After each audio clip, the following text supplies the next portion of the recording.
क्या रावण की सोने की लंका सच में समुद्र में डूब गई थी? ये वो सवाल है जो सदियों से हमारे जहन में घूमता रहा है।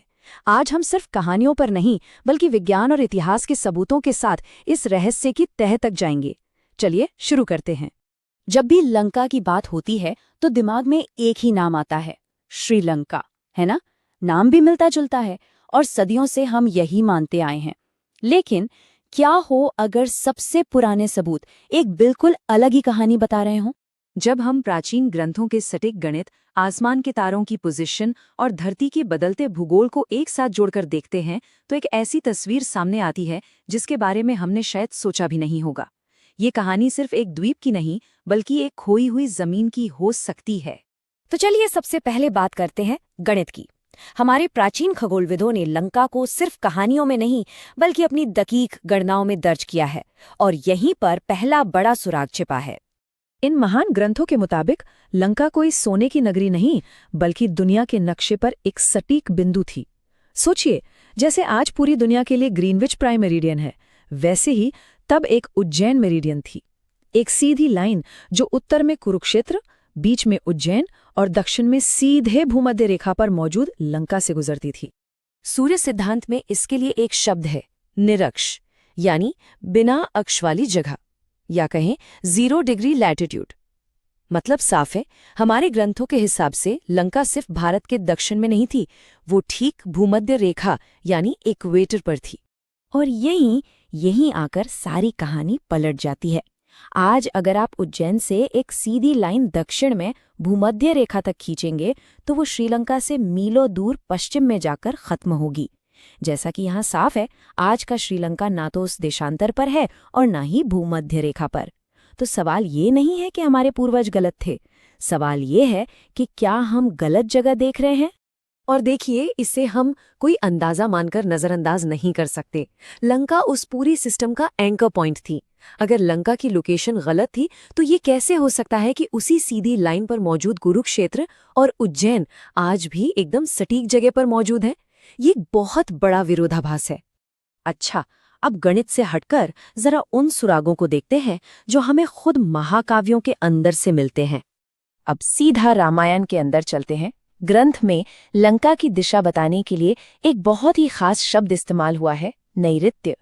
इसका सीधा और इकलौता मतलब है दक्षिण पश्चिम दिशा, साउथ वेस्ट। अब ये कोई छोटी मोटी गलती नहीं है। जरा भारत के नक्शे को देखिए, श्रीलंका साफ साफ दक्षिण पूर्व यानी साउथ ईस्ट में पड़ता है, जबकि रामायण बार बार दक्षिण पश्चिम की ओर इशारा कर रही है। ये तो दो बिल्कुल अलग दिशाएं हैं। अब आता है एक ऐसा गवाह जो आसमान में है, एक ऐसा सुराग जिसे अक्सर अनदेखा कर दिया जाता है। ये है अगस्त्य तारा, जिसे आज की एस्ट्रोनॉमी में कैनोपस कहते हैं। रामायण में सुग्रीव अपनी वानर सेना को निर्देश देते हैं कि अगस्त्य तारा तुम्हें तभी दिखाई देगा जब तुम भारत की मुख्य भूमि के एकदम दक्षिणी सिरे पर पहुंच जाओगे। इसका मतलब क्या हुआ? इसका मतलब ये हुआ कि उस जमाने में अगस्त्य तारा ठीक दक्षिणी ध्रुव के ऊपर था। वो हमारा साउथ पोल स्टार था। अब ये कोई कविता नहीं, ये पक्का विज्ञान है। देखिए, पृथ्वी की धुरी हजारों सालों में धीरे धीरे एक लट्टू की तरह घूमती है। इसी वजह से हमारे ध्रुव तारे भी बदलते रहते हैं। और जब वैज्ञानिकों ने गणना की तो पता चला कि कैनोपस ठीक दक्षिणी ध्रुव तारा सिर्फ और सिर्फ 12,209 ईसा पूर्व के आसपास था। तो देखिए, एक तारे ने हमें सीधा 14,000 साल पहले के समय में पहुंचा दिया। तो सवाल यह है कि 14,000 साल पहले दुनिया दिखती कैसी थी? और यहीं खगोल विज्ञान हमें भूविज्ञान यानी जियोलॉजी के पास ले जाता है और इस पहेली की परतें खुलने लगती हैं।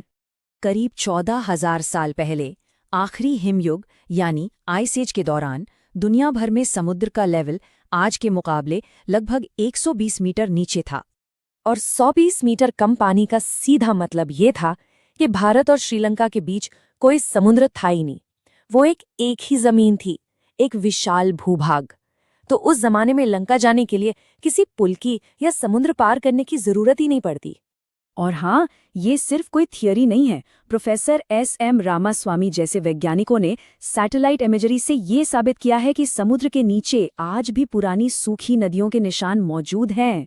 और तो और तमिलनाडु के तट के पास पानी में डूबे हुए प्राचीन बंदरगाहों के सबूत भी मिले हैं। तो आप सारी कड़ियों को जोड़ते हैं। एस्ट्रोनॉमी कहती है कि लंका भूमध्य रेखा पर उज्जैन की सीध में थी। जियोलॉजी बताती है कि 14,000 साल पहले उस जगह जमीन मौजूद थी।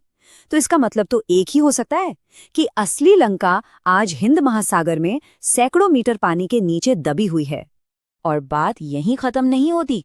हमारे ऐतिहासिक दस्तावेज इस कहानी में एक और दिलचस्प पहलू जोड़ते हैं, जो बताते हैं कि ये सवाल कोई नया नहीं है। ये जानना बड़ा जरूरी है कि जिस द्वीप को हम आज श्रीलंका कहते हैं, उसका ये नाम तो 1972 में रखा गया। उससे पहले सदियों तक इसे सीलोन कहते थे, और उससे भी बहुत पहले इसका नाम था सिंघल द्वीप। हमारे पुराने भारतीय ग्रंथों में इसे हमेशा सिंघल ही कहा गया है, लंका नहीं। और सबसे बड़ा साहित्यिक सबूत तो ये है कि हमारे पुराने लेखक खुद लंका और सिंघल को दो अलग अलग जगह मानते थे। 9वीं सदी के लेखक मुरारी साफ साफ लिखते हैं कि राम लंका से निकलने के बाद सिंघल द्वीप के ऊपर से गुजरे। और तो और राजशेखर के काव्य में रावण खुद कहता है कि उसकी लंका सिंघल के भी दक्षिण में है। अब इससे ज्यादा साफ और क्या होगा। और एक और दिलचस्प बात, रामायण के हजारों साल बाद जब महाभारत लिखी गई तो उसमें लंका का जिक्र तो आता है, पर किसी को उसकी पक्की लोकेशन नहीं पता। ऐसा लगता है जैसे तब तक असली लंका की यादें धुंधली पड़ चुकी थीं, जो कि स्वाभाविक है अगर वो जगह हजारों साल पहले ही पानी में डूब गई हो। तो अब सारे सबूतों को एक साथ देखें। खगोलीय निर्देशांक मैच नहीं करते, रामायण की दिशा मैच नहीं करती, तारों का समय हमें 14,000 साल पहले ले जाता है, और हमारा अपना साहित्य सदियों तक लंका और सिंघल को अलग बताता रहा। तो सारे सबूत इसी तरफ इशारा करते हैं कि रावण की लंका शायद वो द्वीप नहीं है जिसे हम आज जानते हैं, बल्कि एक डूबा हुआ भूभाग है। और ये हमें एक बहुत बड़े सवाल पर लाके छोड़ देता है। अगर एक पूरी की पूरी सभ्यता, उसका इतिहास समुद्र की गहराइयों में खो सकता है, तो सोचिए हमारे प्राचीन अतीत के और कितने राज हैं जो हम जानते ही नहीं।